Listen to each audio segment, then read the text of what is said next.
Good morning, good morning, good morning. The time for convening has arrived. Senate will come to order. At this time, I will ask all unauthorized personnel to exit the chamber.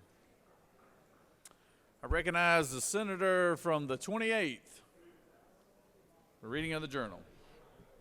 Good morning, Mr. President. Hope you're doing well today.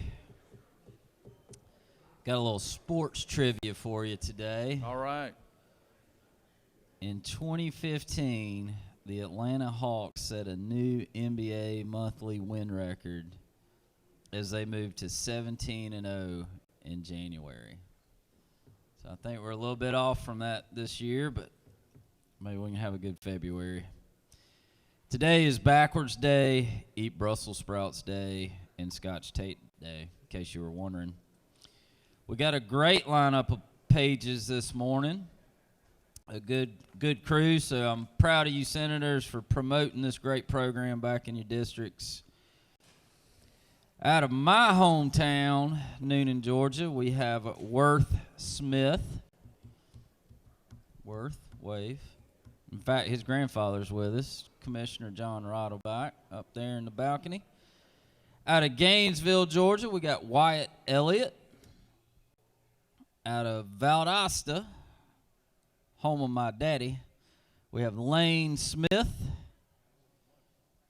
Out of Portal, Georgia, we have Lee Drawdy. Out of Decatur, Georgia, home of my mama, we have Elena Friedman Hall. Out of Alpharetta, we have Ellie Plunkett. And out of Perry, Georgia, we got Nicholas Free. Y'all give our pages a big round of applause. Thank y'all for being here today. We look forward to working with you. Mr. President, the journal has been read and found to be correct. All right, Senator. I appreciate it, and thank you, pages, for being here today. Glad to have each and every one of you. Is there objection to dispensing of the reading of the journal? Chair hears none. The reading of the journal is dispensed with. Is there objection to the confirmation of the journal? Chair hears none, and the journal is confirmed.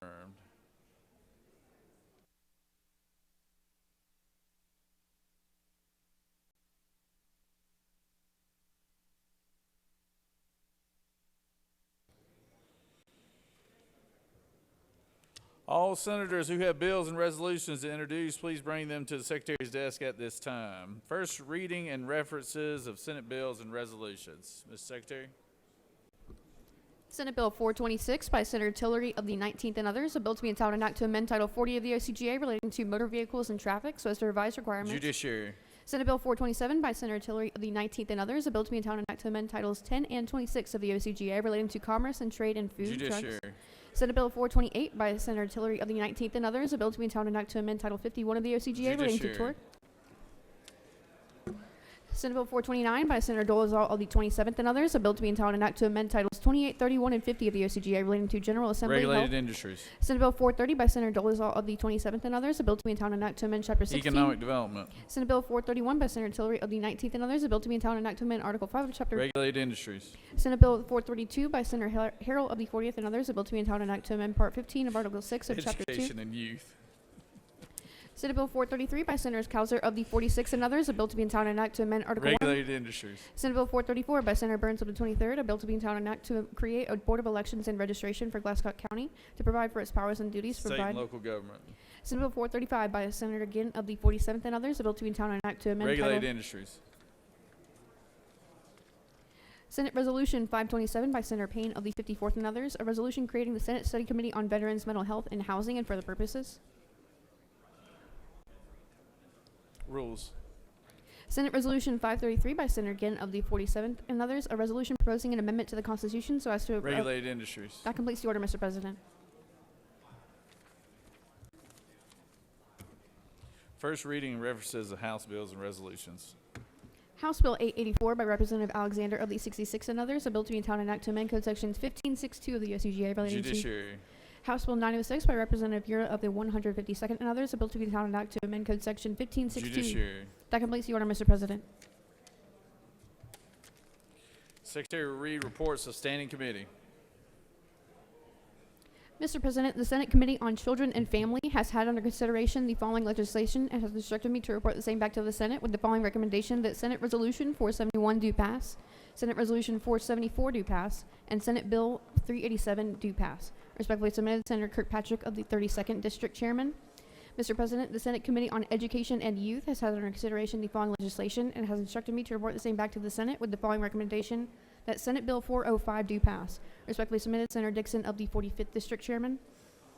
Mr. President, the Senate Committee on Ethics has had under consideration the following legislation and has instructed me to report the same back to the Senate with the following recommendation: that Senate Bill 189 do pass by substitute and Senate Bill 212 do pass by substitute. Respectfully submitted, Senator Burns of the 23rd District Chairman. Additionally, Mr. Secretary, pursuant to Senate Rule 216, I hereby notice that I will introduce a minority report to be read along with the majority report of Senate Bill 189, which passed out of ethics on January 30th, 2024. Sincerely yours, Senator Gloria Butler. Mr. President, the Senate Committee on Regulated Industries and Utilities has had under consideration the following legislation and has instructed me to report the same back to the Senate with the following recommendation: that Senate Bill 412 do pass and Senate Bill 410 do pass by substitute. Respectfully submitted, Senator Cowser of the 46th District Chairman. Mr. President, the Senate Committee on Ethics has had under consideration the following legislation.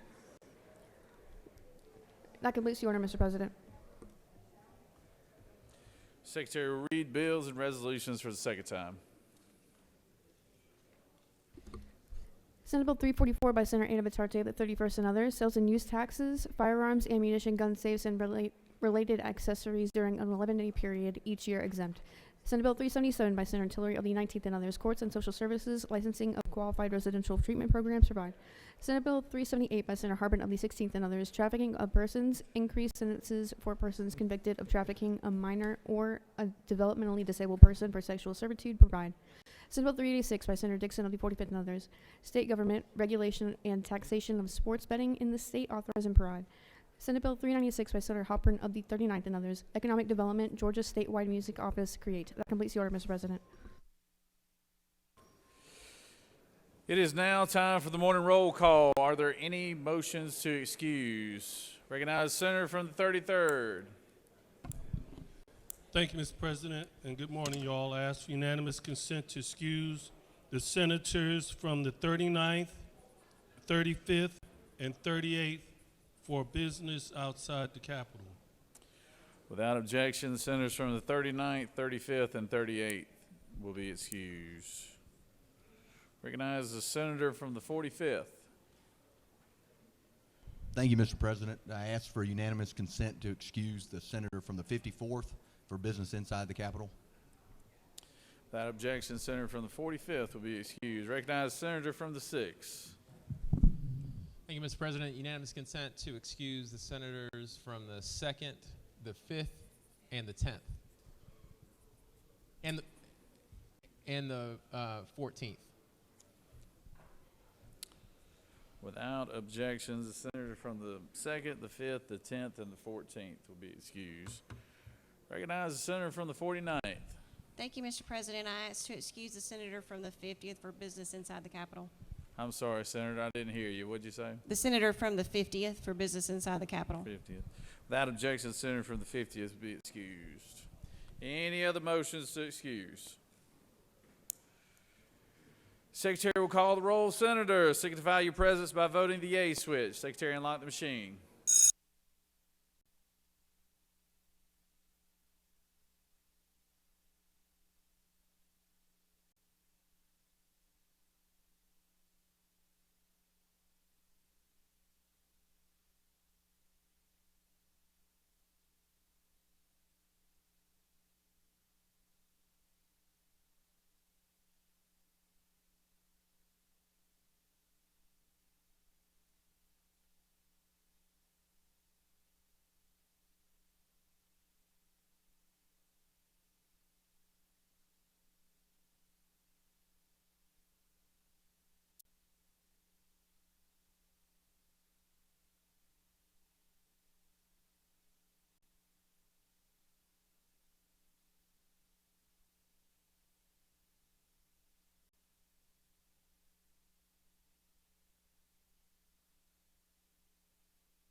Now it's time for the morning devotion. All senators, please take your seats and cease all conversation. I would ask the doorkeepers to secure the chamber at this time.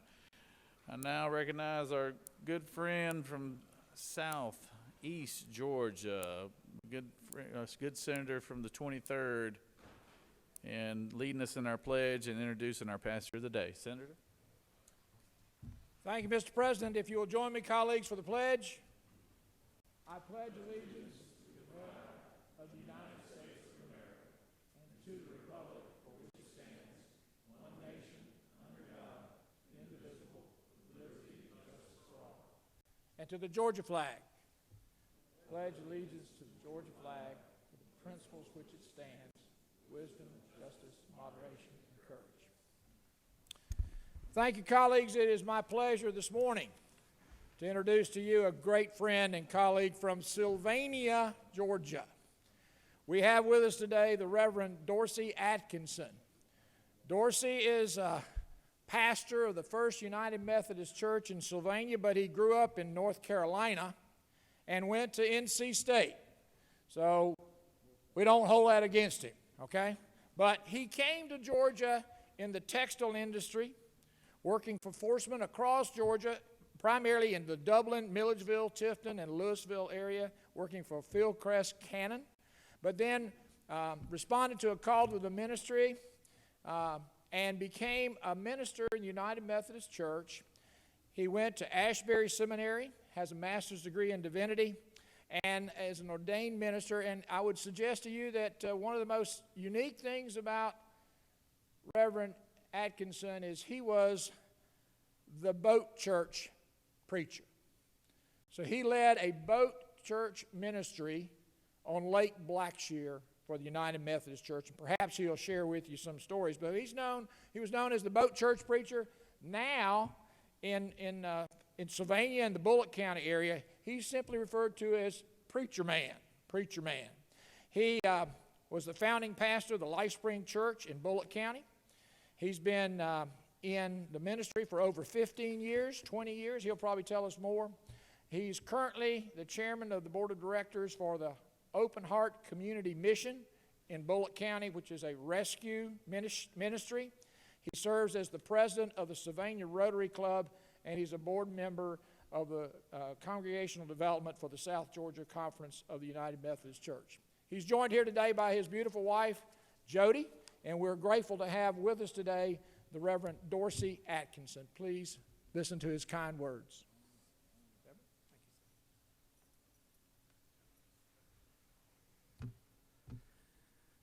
Good morning. I want to thank Senator Max Burns, who continues to faithfully represent the interest of his beloved constituents from District 23, as well as the other hard-working men and women in other districts across the state, for this opportunity to speak to this assembly of his fellow servant leaders of our great state of Georgia today. Senator Burns has told me what a privilege it is to work with you in this special place, almost a sacred space, a room where, after personally researching this, I have found that many miracles of God are known to have occurred at nearly every session, a place where you, senators of our great state, invite seasoned pastors, clergy, ministers, and preachers to this special assembly of Georgia's elected servant leaders, and then ask them to do a devotional and prayer in under 5 minutes. Yes, this is definitely a place of miracles. And right now, Senator Burns is probably hoping to see another miracle like this very soon. Now, in my opening remarks, I used the phrase servant leaders to identify those of you in this room. Some of you here today are both privileged and burdened to be called elected servant leaders. You see, in my mind, every one of you, from the greatest to the least, whether you're on the floor or in the balcony, are leaders, servant leaders, and that God has uniquely positioned you to make a positive impact on many people's lives. In 1970, an essay published by Robert Greenleaf he coined the phrase servant leader or servant leadership. In his essay, he writes, "The servant leader is servant first. It begins with the natural feeling that one wants to serve first. Then conscious choice brings one to aspire to lead. That person is sharply different from the one who is leader first. The difference manifests itself in the care taken by the servant leader to make sure that other people's highest priority needs are being served." Friends, a servant leader focuses primarily on the growth and the well-being of people and the communities to which they belong. A servant leader shares power, puts the needs of others first, helping people develop and perform as highly as possible. So how can you do this? Well, first of all, you must remember who you are serving. Serving below you, serving beside you, and serving above you. Colossians 3, verses 23 through 25 says, "Whatever you do, work at it with all your heart, as working for the Lord and not for human masters, since you know that you will receive an inheritance from the Lord as a reward. It is the Lord Christ that you are serving." You see, this passage is a reminder that no matter who the servant leader is, particularly those who are elected servant leaders, that is the Lord Jesus Christ, the servant leaders are serving, especially when they are serving and leading others. This passage also serves as a strong reminder to the servant leaders. We have to work at it, even when it is difficult, even when we are tired or frustrated, even when it seems that no one notices or no one even cares, even when we are uncertain what the future might hold. We are to work at it with all our heart as working for the Lord and not for human masters. This means as servant leaders, we must ask ourselves the difficult questions and then adjust our efforts and actions accordingly based on the answers that we receive. Difficult questions like, are those we serve growing as persons? Are those being served by us becoming healthier, wiser, freer, more autonomous, more likely themselves to one day become servant leaders also? What is the effect my actions are having on the least privileged in society? Will they benefit or at least not be further deprived? Difficult questions to ask for sure, and many times more difficult to adjust our lives to as a response to the answers. In 1755, 33 years before our state of Georgia was founded, John Wesley, who is credited with establishing the Methodist movement, introduced a prayer that he had adapted from a Puritan named Richard Aileen. Wesley encouraged people to pray this covenantal prayer at the beginning of each year as a reminder and a reaffirmation of the individual commitments that they each had made to God. In a way, it was a reminder to those who prayed it of who each of them are and whose they are, and that they were Christ's representatives in the world, a world that, much like today, needed to witness both God's love and justice in the actions of their servant leaders. Like many of you today, I also have many irons in the fire, many responsibilities that lie before me each day, and I need to be reminded of my own personal commitments that I have made to God, as well as to be reminded of what God has called and positioned me to uniquely do in this world. So each day, I choose to pray this prayer aloud as part of my daily morning devotionals. And right now, I can think of no more fitting prayer to begin today's session. A unifying prayer to remind us as individuals and a group of your personal commitment that you've made to God, privately and in public. A revitalizing prayer reminding each of you of what God has called and uniquely positioned you to do in this world today by your words and actions as His servant leaders. So I have modified Wesley's covenantal prayer to not only pray over you today, but to pray with you as a fellow servant leader of our great state's assembly of servant leaders who are now before me. Would you please rise as we pray?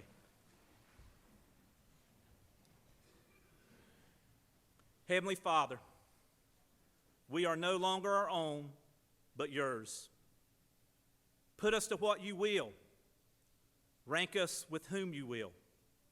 Put us to doing. Put us to suffering. Let us be employed for you or laid aside for you, exalted for you or brought low for you. Let us be full. Let us be empty. Let us have all things. Let us have nothing. We freely and heartily yield all things to your pleasure and disposal.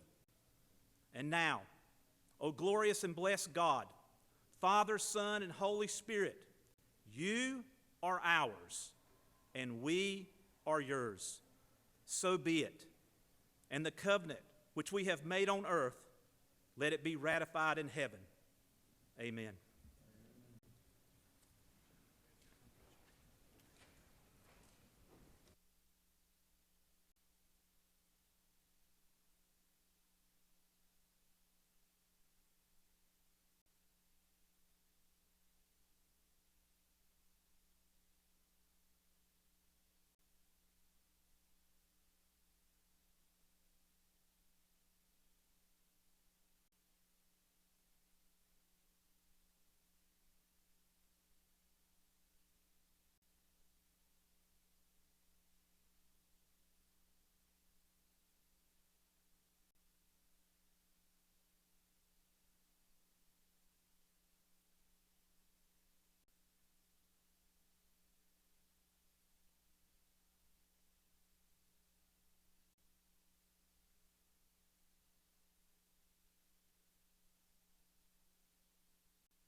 me. It is always good to have our physicians of the day with us today. If I could have everybody's attention, please.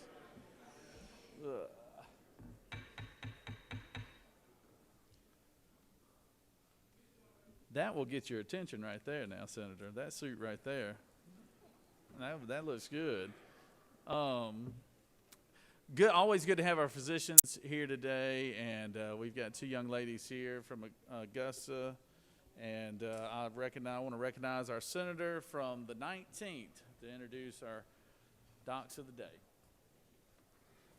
Thank you, Mr. President.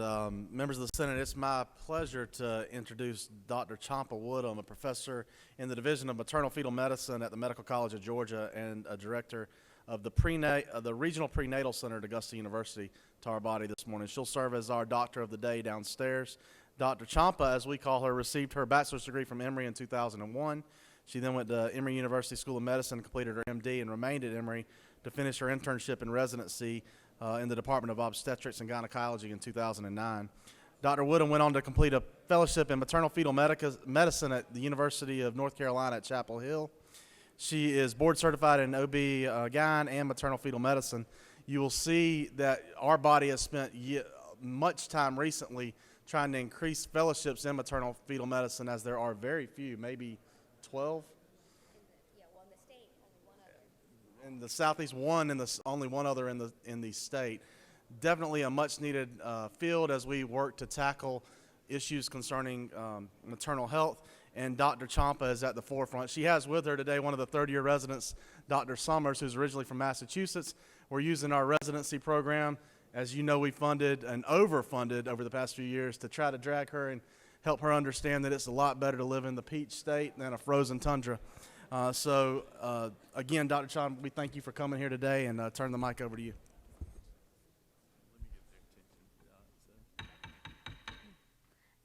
Thank you so much, Senator Tillery.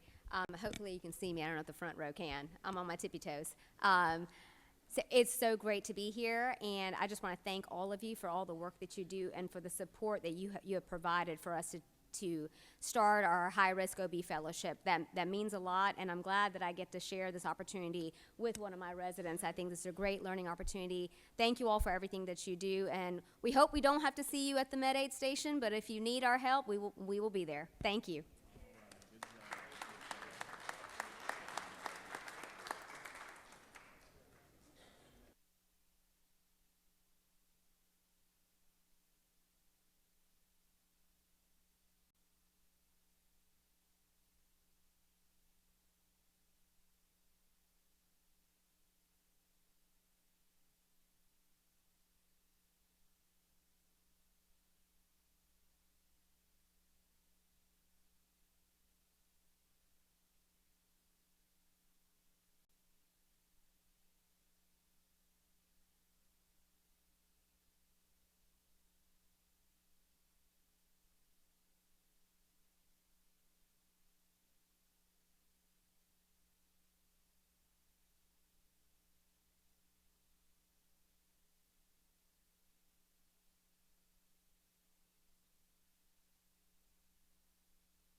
We have a lot of special guests here today. Law enforcement officers from all over the state. Police chief, I see my chief up there, Derek Austin. I see you. Why didn't you come down here, Derek? But we have a special resolution, and the Secretary, read the resolution. Senate Resolution 495 by Senator Albers of the 56th and others. A resolution recognizing January 31st, 2024 as Police Chiefs and Heads of Law Enforcement Agencies Recognition Day at the Capitol and for other purposes. Whereas in the state of Georgia, there are more than 700 police chiefs and heads of law enforcement agencies, and whereas these brave law enforcement leaders provide public service above and beyond the call of duty, often at great personal risk and tremendous sacrifice of not only themselves, but also their families. Now, therefore, be it resolved by the Senate that the members of this body recognize January 31st, 2024 as Police Chiefs and Heads of Law Enforcement Agencies Day at the state capitol. That completes the order, Mr. President. Is there objection to adoption of the resolution? Chair hears none. The resolution is adopted. I recognize the Chair of Public Safety to speak to the resolution and introduce our special guest, Senator from the 54th. Senator? Thank you, Mr. President, and good morning. Very excited to recognize our chiefs of police and heads of other policing agencies throughout our state. Our law enforcement are aptly named the finest. These are the men and women that we count on to protect and serve each one of us. In the last many years, it's never been harder or more challenging to wear that badge and to be a part of the community that protects while at the same time literally and figuratively being under attack. So today, we in Georgia, as we do every day, unapologetically back the blue. And we're here today represented by some of the board members for the chiefs of police and the many others who are here in the gallery who will be visiting you in your office, and we'll be having another picture with all the chiefs today on the south steps at 1 o'clock. I hope each and every one of you can be there. And at this time, I'd like to introduce Chief Scott to give us a few brief remarks. Chief? Good morning. We just want you guys to know how much we appreciate your support. We appreciate you here at the Capitol, and we appreciate each one of you back home. And we want you to know that you can count on us. You can call on our association anytime. We're always willing to give information and give support. And you can come see us at our offices back home. We'd love to get to talk to you about some of the issues that are facing our state and our profession. Thank you.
Got another group here from Dunwoody that our senator from the 40th has brought before us today. Secretary, read the resolution.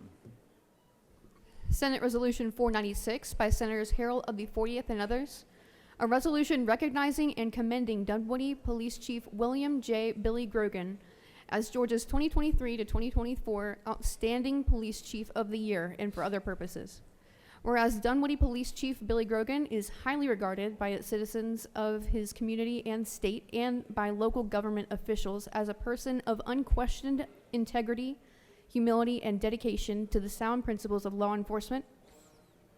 And now therefore be it resolved by the Senate that the members of this body commend the care, courage, and selfless dedication exhibited by Dunwoody Police Chief William J. Billy Grogan in carrying out the difficult duties of his vocation and congratulate him upon his recognition as Georgia's 2023 to 2024 Outstanding Police Chief of the Year. That completes the order, Mr. President. Is there objection to the adoption of the resolution? Chair hears none, and the resolution is adopted.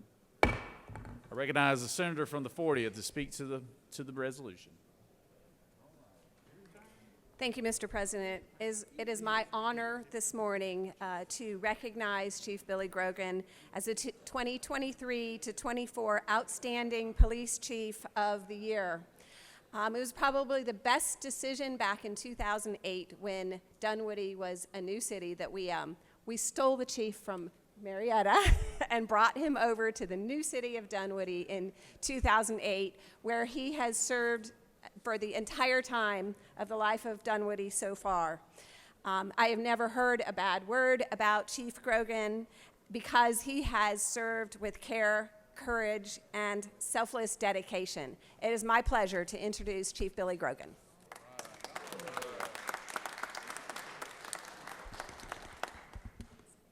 I just want to say thank you so much to this body for this resolution. It's much appreciated. Sometimes being a police officer is a thankless job, and certainly being a police chief can be one too. But thanks to the folks like you and the city managers and mayor and council that we serve under, we know that certainly police officers and certainly I is appreciated. So thank you all very much.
Are there any unanimous consents?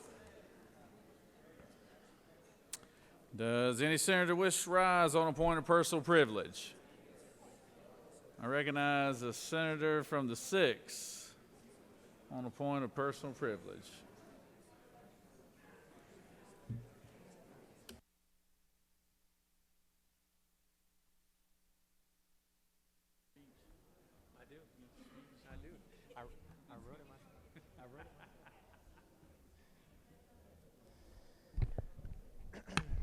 Good morning, colleagues. Thank you, Mr. President. Based on 2022 assessment data from the state of Georgia, nearly 60% of third graders are not reading on grade level. My son, colleagues, is one of those third graders. The numbers aren't much better for older kids in Georgia. According to the latest NAEP scores, a nationally normed reading assessment, approximately 68% of 4th and 8th graders in Georgia are not proficient readers.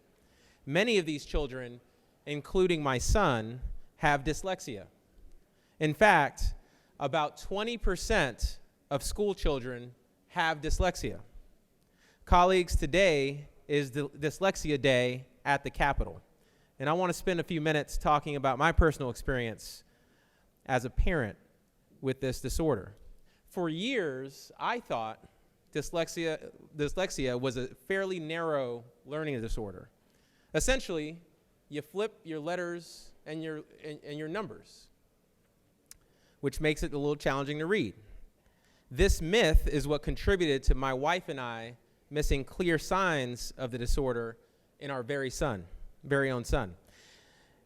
It started in kindergarten and first grade, where my wife and I noticed that my son was struggling to learn how to read. But at the time, we attributed it to the pandemic because, like many children across Georgia, he was virtual learning for nearly a year.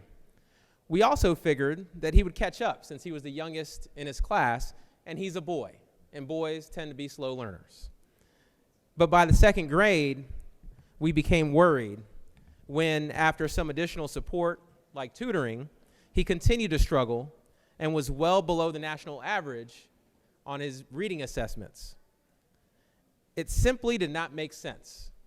He was way too smart in our minds for him to struggle this much with reading.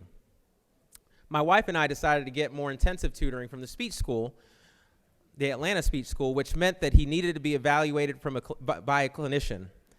It was at that moment our understanding of my son's struggle changed our perspective on dyslexia. The clinician and later an educational psychologist told us that my son had deficits in phonological processing, orthographic processing, retrieval, and working memory.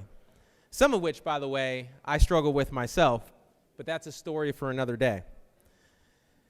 The news was shocking to my wife and I, but here's the kicker. The clinician told us that even if we did nothing at all, our son was likely to be just fine.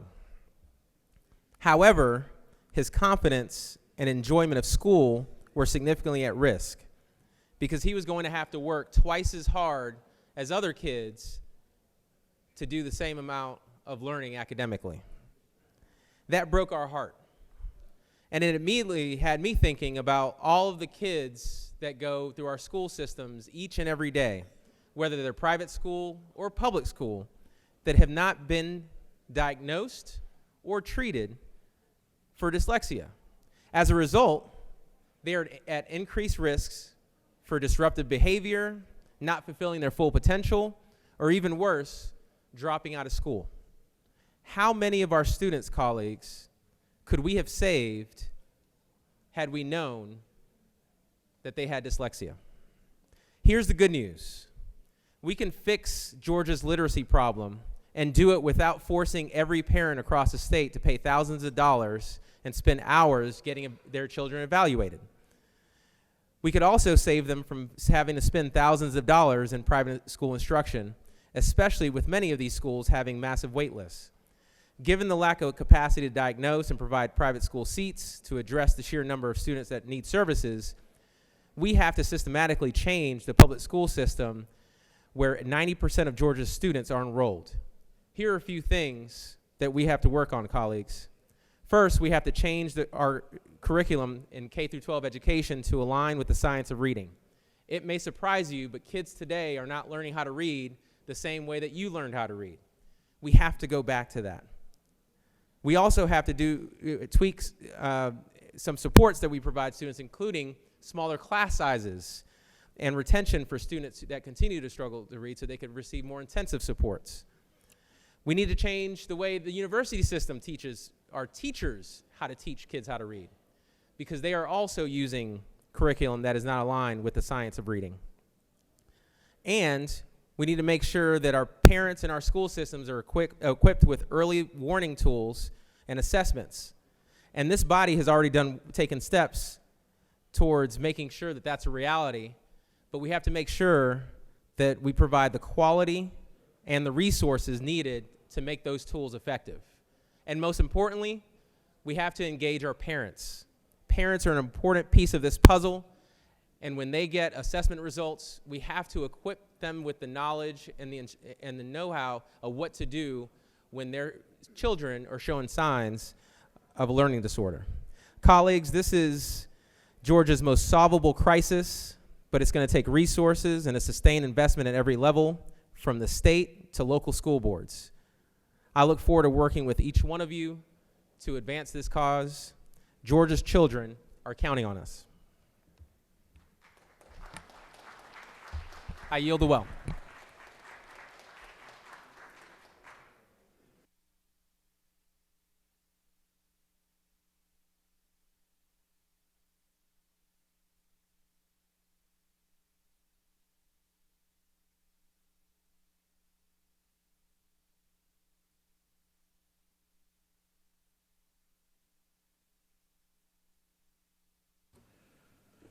Recognize the senator from the 42nd.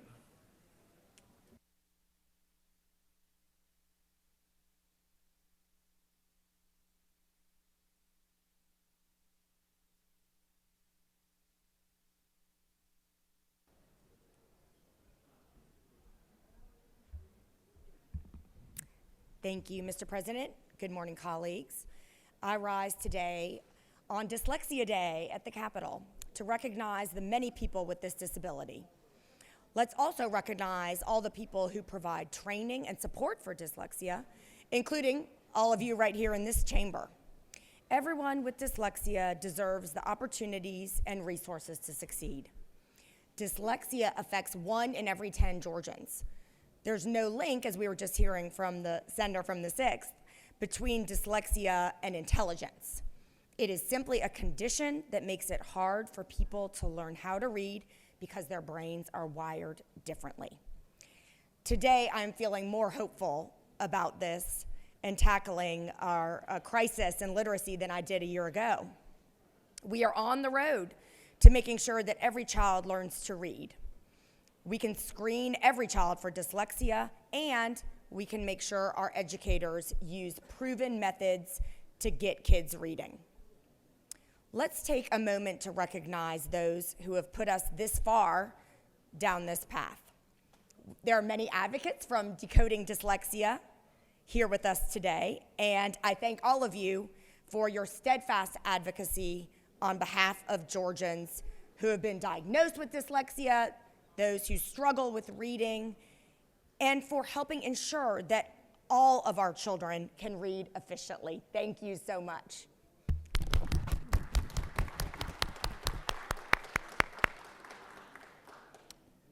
Your tireless efforts to partner with legislators here has made an enormous impact, contributing to passing legislation like HB 538 and advocating for funding it. I want to recognize all of you, my colleagues, and especially, he's missing, the senator from the 4th, who have also supported literacy by supporting HB 538. Let's note that our job is not yet done. We are going to need to continue to appropriate the money to effectuate these good first steps. Last year's literacy laws were an excellent, excellent first step. This year, we're poised to take a second step with over $11 million in proposed funding for literacy efforts in the 25 budget. That would be over $5 million for screenings to detect dyslexia and other problems as early as kindergarten, and $6 million for regional literacy coaches to support our teachers and districts. To realize gains, it is critical that we follow through on the funding. We are tasking the Georgia Department of Education to be good stewards of these funds, and we need them to step up to fulfill the promise of the legislation and funding that we are putting into place. We have some challenges, I fear. So far, for example, the State Board of Education has approved 16 screeners, but the Sandra Deal Center's review found that only 8 of these were the strongest tools, while 3 were actually weak. And currently, Georgia DOE is developing their own screener whose psychometric strength remains unknown. Here's a big issue. Results can't be compared across different screeners, so really approving 16 is a problem. We need as few approved screeners as possible if we want to be able to collect meaningful data on how children are performing across Georgia.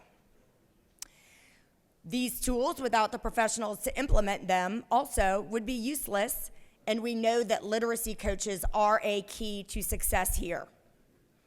Our children, teachers, and administrators need and deserve ongoing support. We need to ensure that DOE consistently vets screening tools, curricula, and supplemental materials. Districts need these new materials ASAP. Let us honor the dyslexia advocates that are joining us here today by continuing their work. Going forward, we must keep funding and supporting high-quality literacy resources. In this way, we can ensure a bright future for Georgia with successful children and a prepared workforce. Thank you, Mr. President. I yield the well.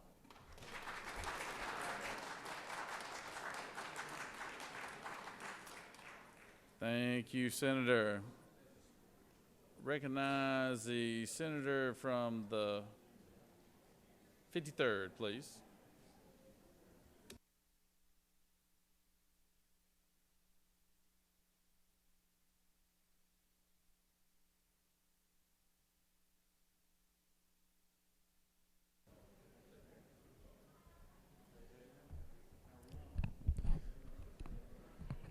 Thank you, Mr. President.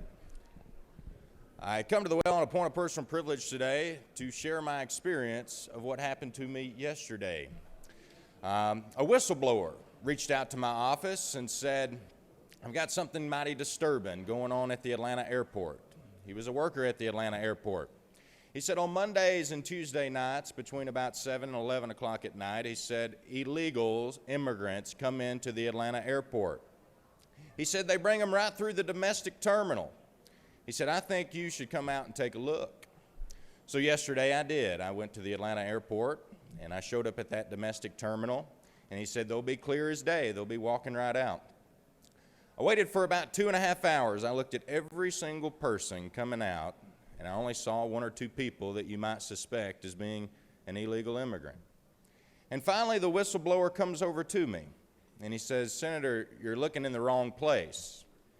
He said, they're up there on the 2nd floor. You got to go up there. He said, you'll see 2 members of the U.S. Army sitting outside of a door. He said, tell them I sent you. And I did, Mr. President. I went up there and I walked past some caution tape, and there I had a man behind me with a cell phone. He was videotaping all this. And I go up to the U.S. Army man and I said, sir, I'm Senator Colt Moore. I represent Northwest Georgia. I said, I hear there's some illegal immigrants around here. Could you point me in the right direction? And he pointed at the door across the way. Mr. President, about that time that door opened. And I stepped inside, and it was full of people from all corners of the globe. There were NGOs there sorting paperwork between them. Some of them were walking out and out onto the streets of Atlanta. Others were vying for a ticket somewhere else. Mr. President, I grabbed my phone and I proceeded to reach up above the people who were trying to stop me to get a video. At that point, the member of the U.S. Army grabbed that phone, and he and I had a tussle as he took it away from me. But I ended up grabbing it and taking it myself.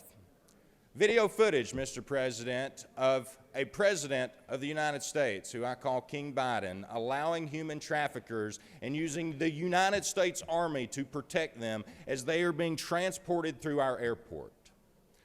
Mr. President, it's extremely frustrating to me when we have a governor who says he stands with Texas, but yet our National Guard is at the southwest border taking orders from the President of the United States and not from the governor of Georgia. Mr. President, I hope this Senate can pass a resolution recognizing the current crisis that we have of illegal immigrants. Another member of my staff was at the airport as well, and he was kind of taken aback when a custodian was yelling for help. Does anyone speak Spanish yesterday? Does anyone speak Spanish? Mr. President, there was a man from Central America who did not know English and was illiterate in Spanish who came in on one of those airplanes, and he was having an anxiety attack. He was panicked. All he knew is he had to get to Chatsworth, Georgia. The member of my staff asked the custodian, said, how do you feel about this? He says, this happens every single day. He said, I'm the lowest paid person at this airport, and these people who are coming in, I want to help them as a fellow human, but I just don't know what to do.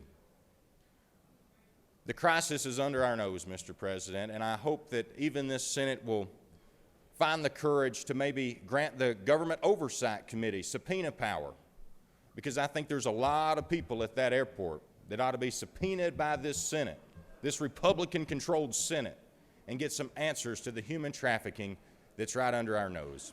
and I thank you for this point of personal privilege, Mr. President.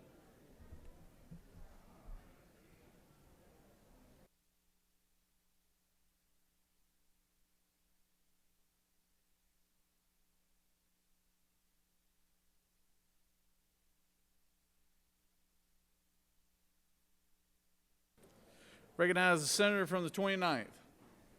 Point of personal privilege.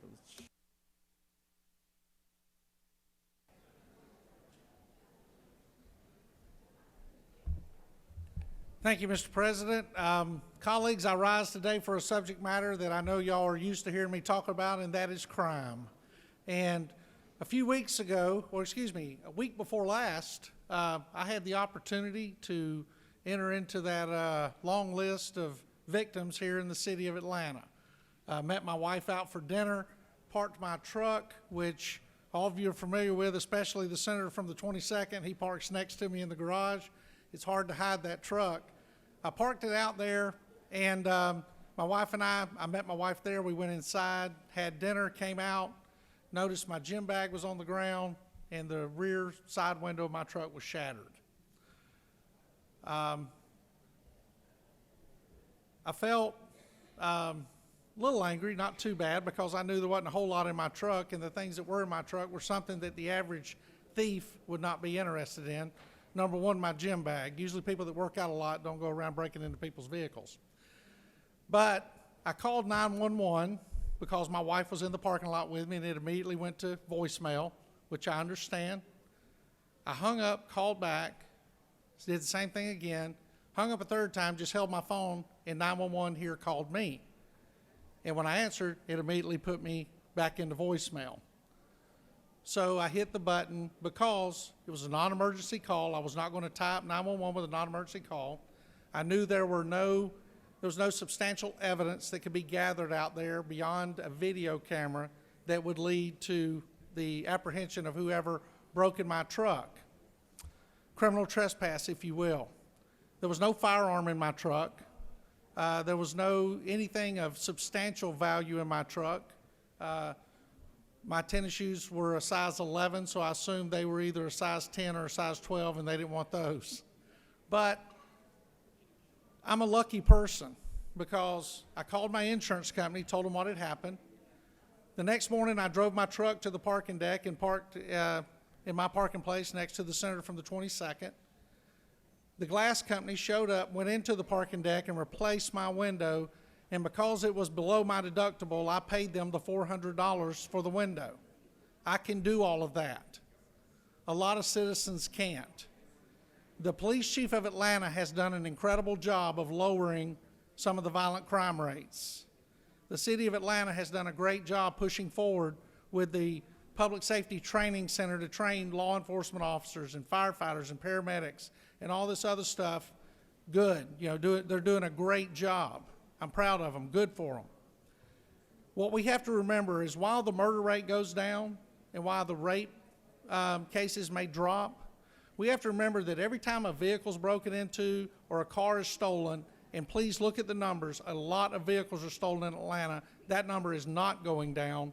They are impacting people's lives. And some of these individuals don't have $400 to buy a new window with. They have things in their vehicle that are important to them that are being stolen. So when we talk about crime, let's talk about all crimes, and don't discount the impact it has on families that do not have the funds and do not have the circumstances that I am blessed with. Because I promise you today, somewhere in Atlanta or some city, somebody's driving around with a piece of plastic covering a window while they carry their children to school. Crime is crime. Support the Atlanta Police Department and support all the good hard work they're doing. Thank you, Mr. President. I yield the well. Thank you, Senator. Recognize the senator from the 47th.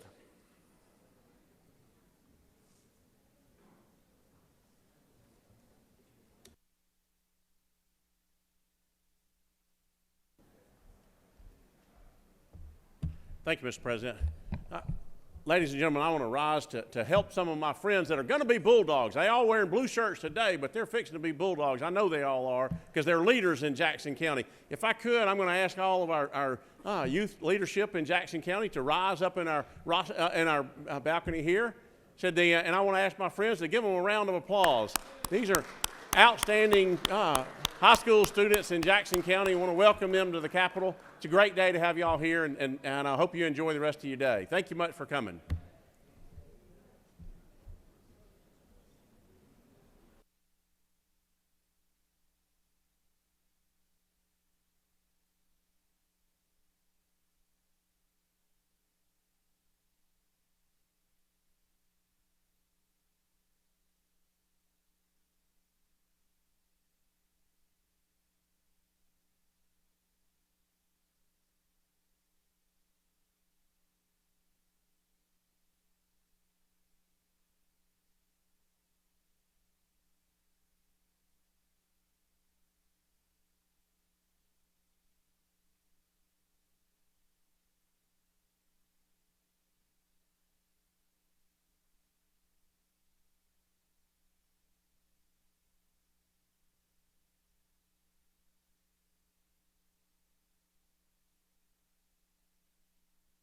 Recognize the senator from the 1st.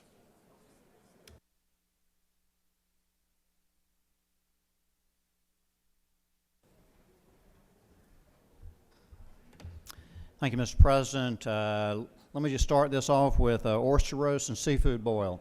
So Savannah Chatham Day is today, and the Savannah Area Chamber of Commerce welcomes you to the Freight Depot today at 5, and would love to have you there. And their oysters are fresh, and they're roasted and ready for you. Thank you.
Recognize the senator from the 2nd.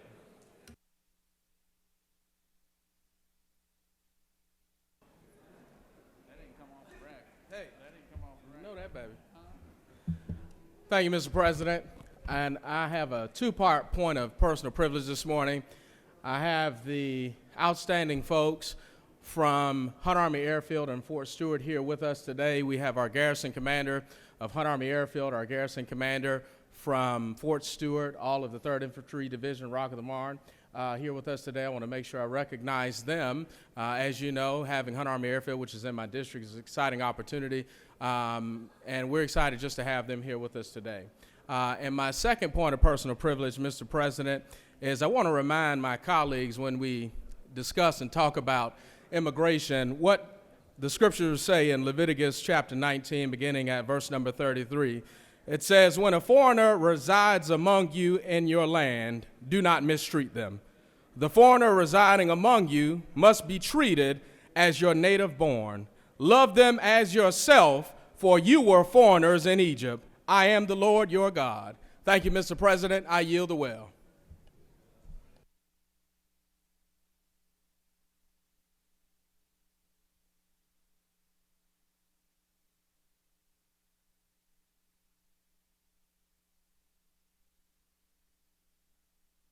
Does any other senator wish to rise on a point of personal privilege? You have before you a consent calendar of privilege resolutions. Does any senator wish to remove a resolution on the consent calendar? Is there objection to the adoption of a resolution on the consent calendar? Chair hears none. The resolution on the consent calendar is adopted. Oh,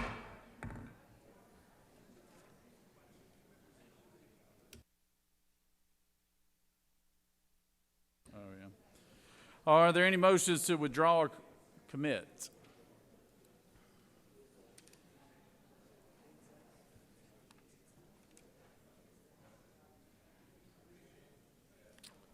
All right, moving on to the rules calendar. Secretary will read the caption on SB 105.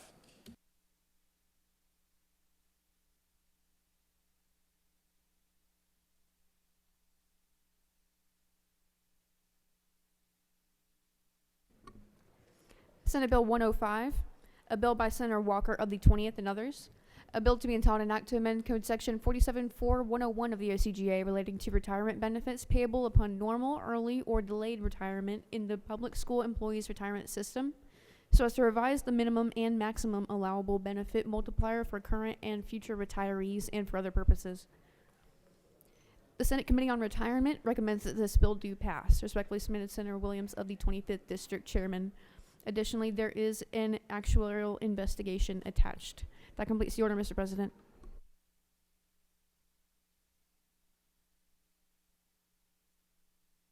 Recognize the senator from the 20th.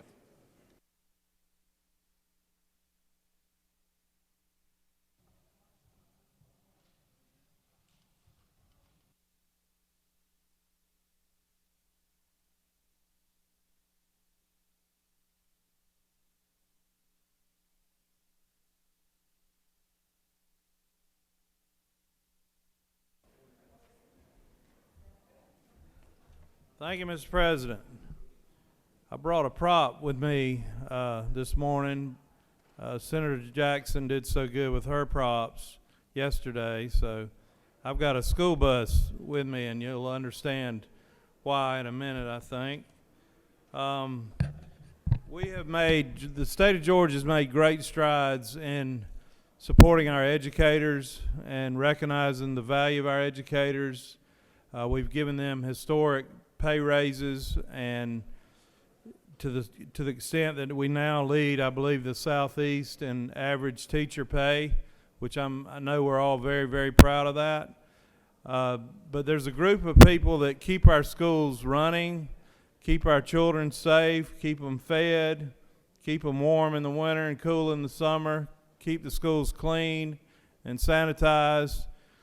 These people did not, they're essential workers. They did not get to go home when we had COVID. They had to continue doing their jobs. And that's the people that participate in the public school employees retirement system, also referred to as PEACers.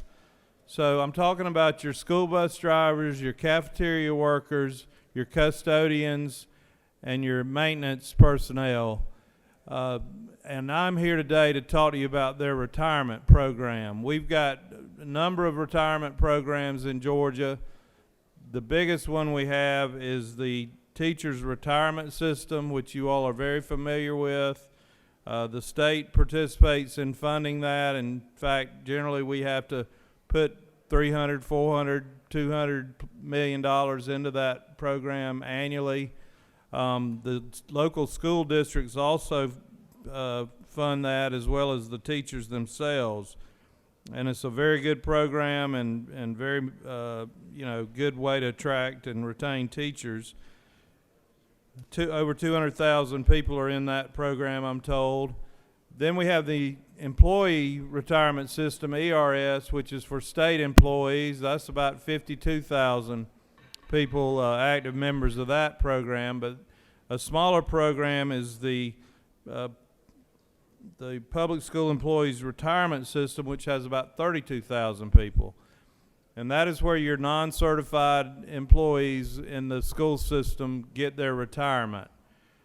This is 100% funded by the small dues by the employees, $90 a year, $10 a month for 9 months.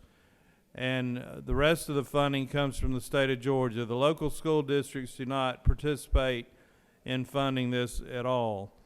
But I'm here today because we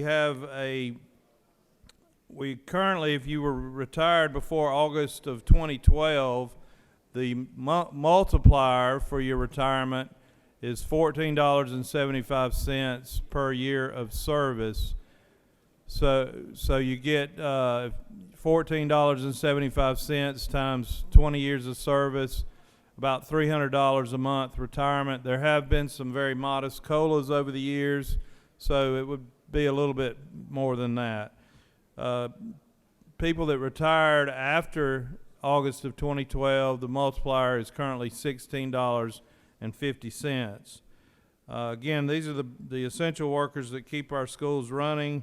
They've kind of been a little bit overlooked and forgotten. I'm proposing we raise their multiplier from $16.50 to $17. This would also catch the people that are getting the $14.75, but bring them up to a $17 multiplier. And it also removes the cap so that would then give the board of the Peacers Board the authority, if the fund had the adequate money in it, to at their discretion to increase it in the future. I had a bill Monday that was a little more controversial than I anticipated, but this ought to be a bill everybody in here can get behind, and I hope we can have a unanimous vote to show these people how much we appreciate what they do for our children every day. Thank you, Mr. President, and I'll be happy to try to answer any questions.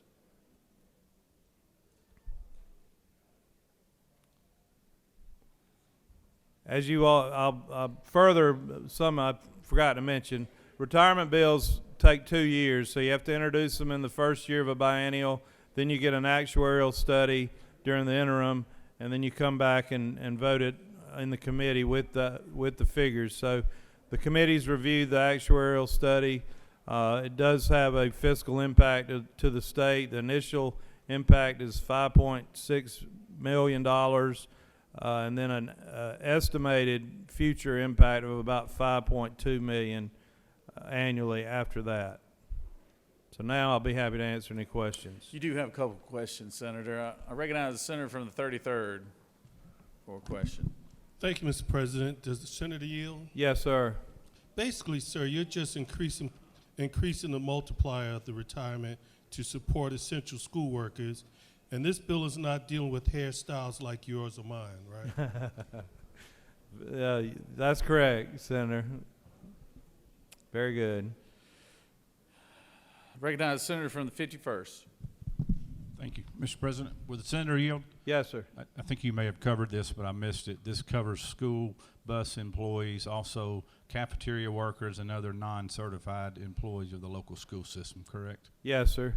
Now, not to get too much in the weeds, but there is an exception there are certain non-certified employees, if they have, like a foreman of a bus shop, for example, that has supervisory responsibility for other employees, oftentimes they're eligible for TRS, and they will elect TRS if they have that option.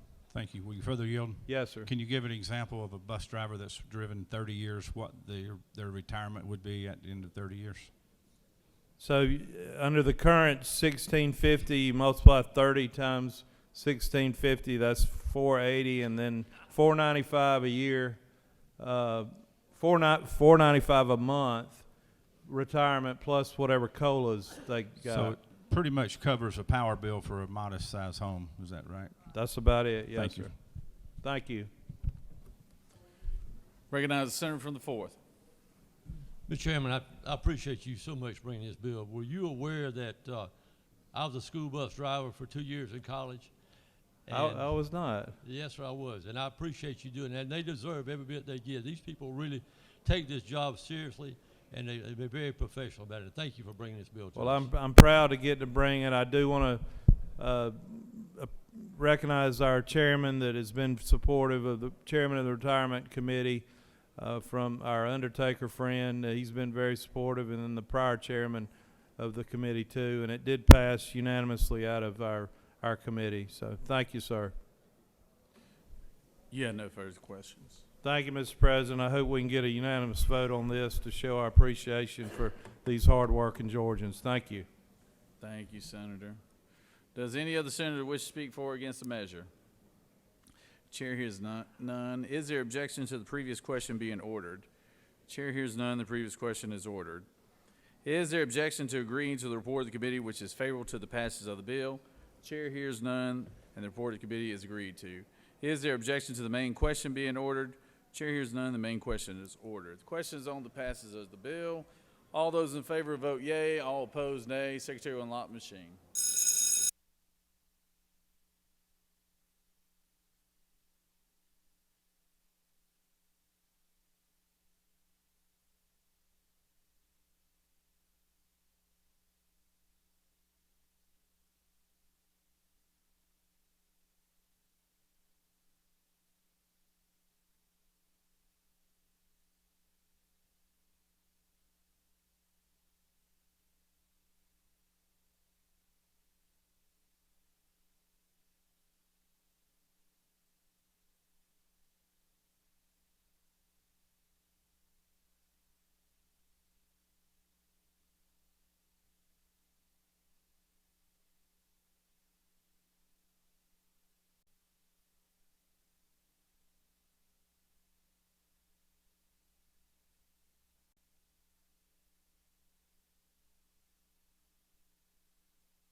On the passage of the bill, the yeas are 49, the nays are 1. This bill, having received the requisite constitutional majority, is therefore passed.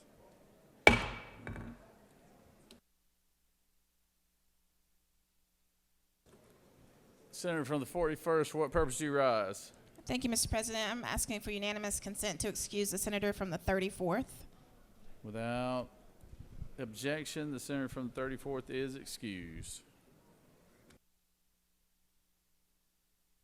Secretary reads Senate Bill 328. Senate Bill 328, a bill by Senator Albers of the 56 and others, a bill to be entitled an act to amend Title 47 of the OCGA relating to retirement and pensions so as to revise many provisions of the Peace Officers Annuity and Benefit Fund, to revise provisions related to eligibility and full-time employment, to revise provisions related to the appointment, terms of office, and duties of the Board of Trustees, and for other purposes. The Senate Committee on Retirement recommends that this bill do pass. Respectfully submitted, Senator Williams of the 25th District Chairman. Additionally, there was an actuarial investigation attached. That completes the order, Mr. President.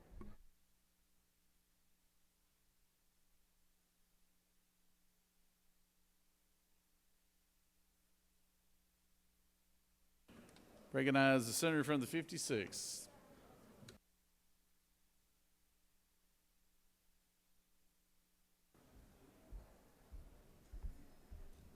Thank you, Mr. President. Senators, I bring Senate Bill 328 before you today. This is proposed changes to the Police Officers Annuity and Benefit Fund, or as we say, the POAB.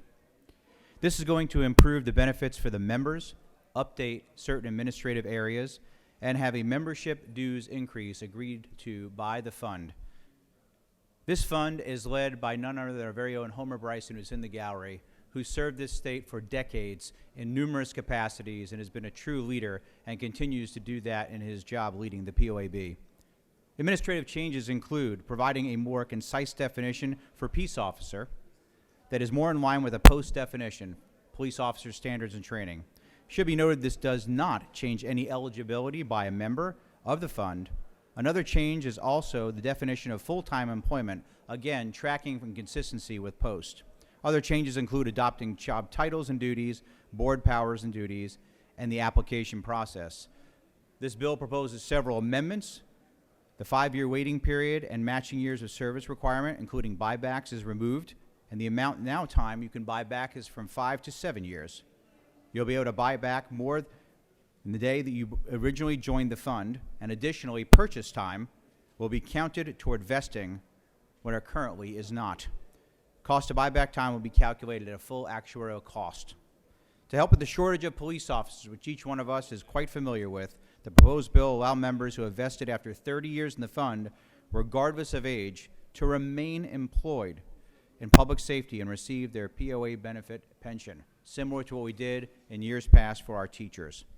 Death benefits will also be increased from the current $3,500 with restrictions to $5,000 without restrictions. Line of duty deaths would increase from $5,500 to $10,000 without restrictions. Another change is to refund 100% of all dues paid to any member who would like to opt out of the fund. Lastly, as what's in your folders today, the bill has a favorable analysis. We appropriate no dollars to this from the state. This is funded by the members themselves and other fines and fees. Mr. President, I would ask every member of this body to rally behind our law enforcement officers who have some of the toughest jobs there are. This bill will help maintain some of our very best who we need to stay in their careers for the entire time, as they're the most experienced and the most capable of responding. If there are no questions, I will yield the well and ask for your favorable consideration.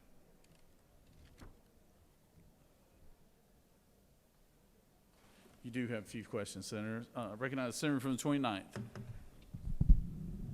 Thank you, Mr. Chairman. Does the senator yield? Yes, sir.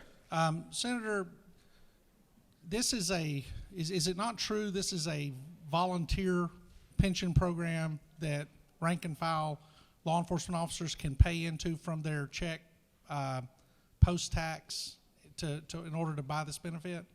Yes, Senator, that's a great point. Thank you for bringing up and reminding everyone here who's not familiar that this is voluntary, a fund that was created by our law enforcement officials for our law enforcement officials. Senator, for the yield. Please. Senator, is it not true that some municipalities and counties in the state of Georgia have taken on this responsibility for themselves and pay these dues for the officers so they can include this as a part of the officers' pension and benefit program, thereby giving officers the opportunity to have funds available once they retire if they're not eligible for Social Security or other types of pension plans?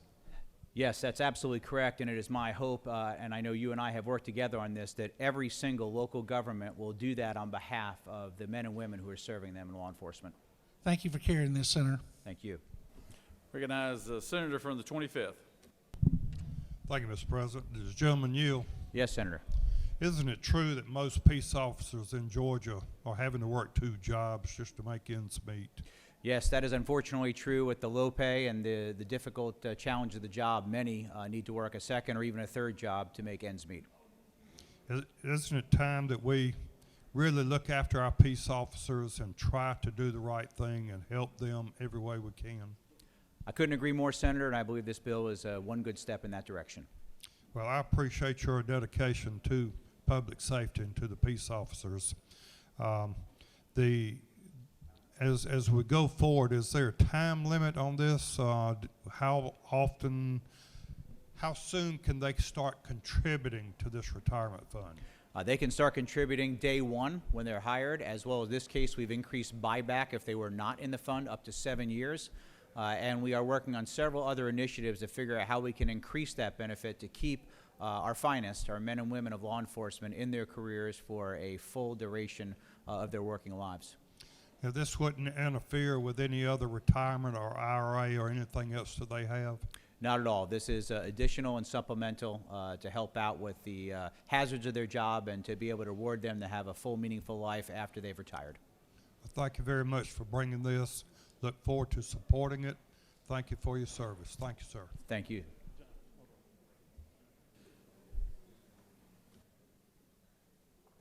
Senator from the 19th, do you have a question? Thank you, Mr. President. Senator Yield. I yield. Senator, can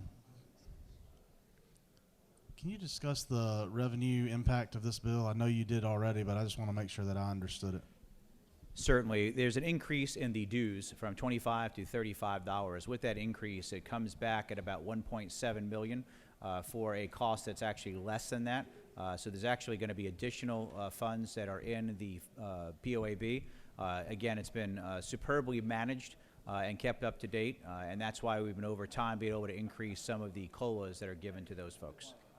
Well, Senator, further yield. Certainly. Senator, would it be fair to characterize this increased benefit as a benefit charged by the members to the members? That is a great way to put it, Senator. Thank you. Senator, yield for one more question? Yes, sir. Is there a state budgetary impact for the increase of this fund? Thank you for that question, Mr. Chairman. There is no state budgetary impact whatsoever.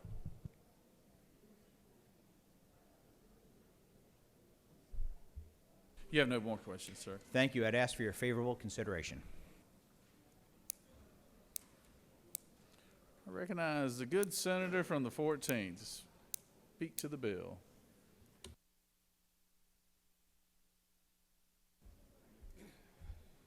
Thank you, Mr. President. I just rise briefly to add a word of bipartisan support to this legislation, but in doing so to focus on what I think is a really important feature of this type of legislation that we need to be mindful of. This is not just some kind of a COLA-style salary or benefit adjustment just to keep up with inflation or anything else. It could be that, it is that, but more importantly than that, this is an investment in peace officers, not just law enforcement that we know in our municipal departments, state level, but also correctional officers, juvenile justice officers, folks who not only have an issue with their checkbook, but also with the professionalism and the concerns about whether there's dignity in the jobs that they're doing. And if you ask people how to better respect them in their jobs, very often they will tell you, pay me, right? Put your money where your mouth is and show me that you support me in the way that I can feel most directly. So I think that this is a really important investment in peace officers of all kinds that shows that we are willing to let them, again, on a voluntary basis, buy in, put skin in the game, and enhance the benefit of being in the profession so that not only do they have enough money to pay bills, put food on the table, but also to have dignity in the profession, to aspire to be professionals, and to recruit individuals on that basis. So I just wanted to focus us on that professionalism aspect too, that I think bills like these are really positive steps towards recruiting and retaining the type of people we want doing these jobs. Thank you, Mr. President.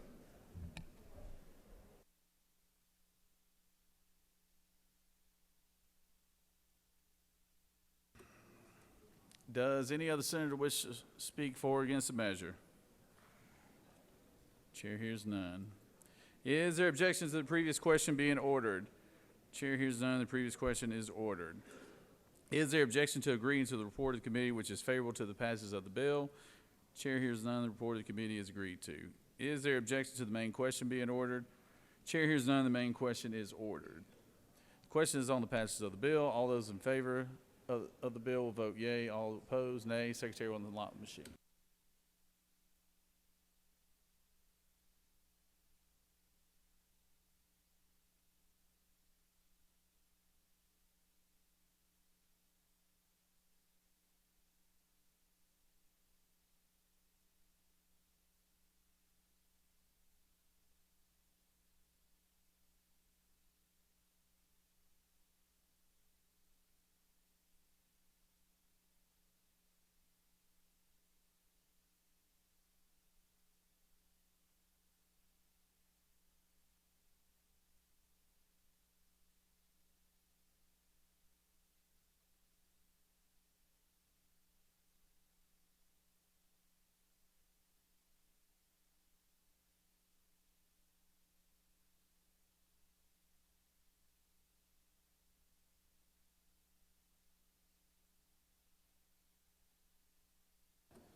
On the passage of the bill, the yeas are 51, the nays are 0. This bill, having received the requisite constitutional majority, is therefore passed.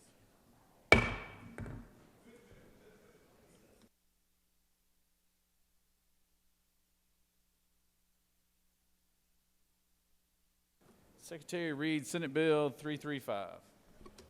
Senate Bill 335, A bill by Senator Alvarez of D56 and others. A bill to be entitled an act to amend Code Section 16622 of the OCGA relating to incest so as to expressly include relationship by adoption and further purposes.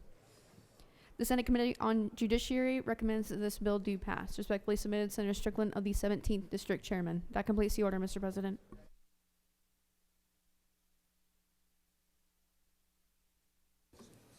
Recognize the senator from the 56. Busy man today.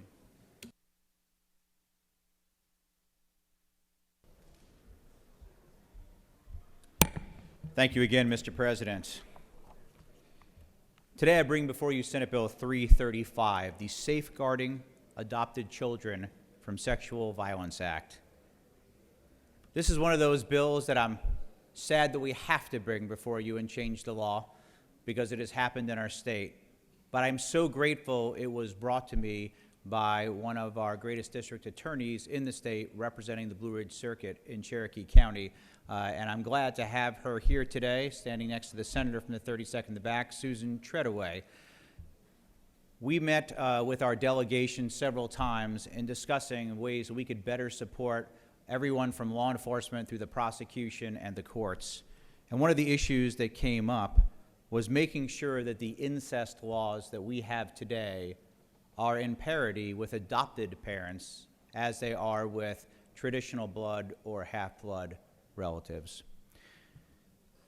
If you look at the code 16622 in section 2 of this bill, it simply states that a person who commits incest, when such a person engages in other things, I won't read it all aloud, that he or she knows is related by blood, adoption, or by marriage, and also adds by virtue of adoption. This simply makes it consistent. And let me take a moment to talk about the incredible work that we have done over the years in this Senate body and the leadership of the Lieutenant Governor and the Governor on updating our adoption laws. We've worked very diligently in helping kids who need to find that home. The adopted parents that both start either in fostering or straight to adoption are true heroes who take a child and give him that home. And 99.999+% of them do a phenomenal job. However, there is that rare occurrence where someone has crossed the line and done something blatantly wrong. And updating this law will make sure that we prosecute those folks as they should be. I'm going to ask for your favorable consideration on this law today to show all kids, no matter where they're from or what their family situation is, that we stand behind them, that we support them, and we send a very strong message to those that would go counter to this and do what they know is wrong, is we will prosecute you to the fullest extent of the law, do the right thing, and we'll continue to have a safe environment for our children. And with that, Mr. President, I would yield for questions.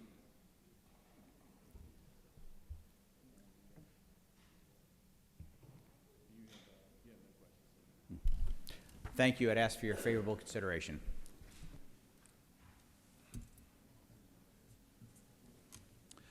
Does any other senator wish to speak for or against the measure? Chair hears none. Is there objection to the previous question being ordered? Chair hears none. The previous question is ordered. Is there objection to agreeing to the report of the committee which is favorable to the passage of the bill? Chair hears none. The report of the committee is agreed to. Is there objection to the main question being ordered? Chair hears none. The main question is ordered. The question is on the passage of the bill. All those in favor will vote yea. All opposed, nay. Secretary, unlock the machine.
On the passage of the bill, the yeas are 49, the nays are 0. This bill, having received the requisite constitutional majority, is therefore passed.